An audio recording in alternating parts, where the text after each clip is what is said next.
Titan आबदोज लापता होने के फौरन बाद ही तबाह हो गई थी, अमरीकी एहलकार का दावा। अमरीकी जरीदे को दिए गए इंटरव्यू में यूएस मैरीन फोर्स के सीनियर एहलकार का टाइटन के तबाह होने से मुतल्लिक कहना था कि अमरीकी बहरिया ने मुमकिना तौर पर टाइटैनिक का मलबा देखने के लिए जाने वाली सबमरीन टाइटन के तबाह होने की आवाज उसी वक्त सुन ली थी। समंदर के नीचे धमाके की आवाज से मिलती जुलती आवाज की इत्तला कोस्ट गार्ड कमांडर को दी थी। अमरीकी फौजी एहलकार का कहना था कि ओशन गेट की लापता आबदोज की तलाश के लिए आला खुफिया सोती सुराग रसा निजाम का इस्तेमाल किया गया था। बहरिया के एक इंतहाई खुफिया एकोस्टिक डिटेक्शन सिस्टम ने शुमाली बहर ओकियानूस में आवाज पकड़ी जो मुमकिना तौर पर टाइटन का मुल्हिक हादसा था।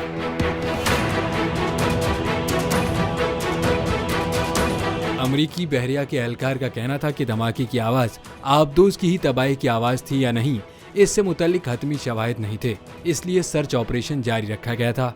वाज़े रहे कि बहर ओकियानूस में टाइटैनिक की बाकियात देखने के लिए जाने वाले सयाहों की लापता आबदोज टाइटन का मलबा मिलने के बाद आबदोज की मालिक कंपनी ओशियन गेट ने इसमें सवार 5 अफराद कंपनी के सीईओ स्टॉकटन रश, 2 पाकिस्तानियों शहजादा दाऊद और उनके बेटे सुलेमान दाऊद समेत हेम्शन हार्डिंग और पॉल हेनरी की मौत की तस्दीक कर दी है।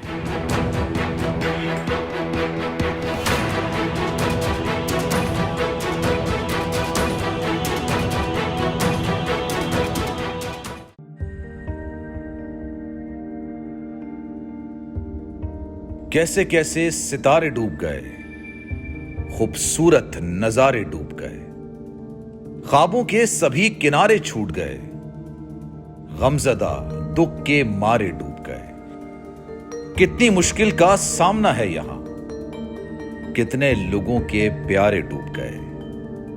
आओ मिलकर करें मदद सबकी, जिनके सारे सहारे डूब गए।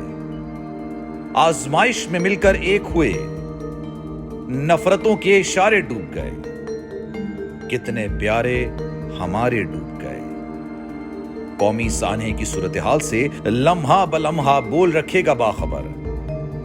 गम की इस घड़ी में बोल तारकीने वतन के अहले खाना के साथ खड़ा है।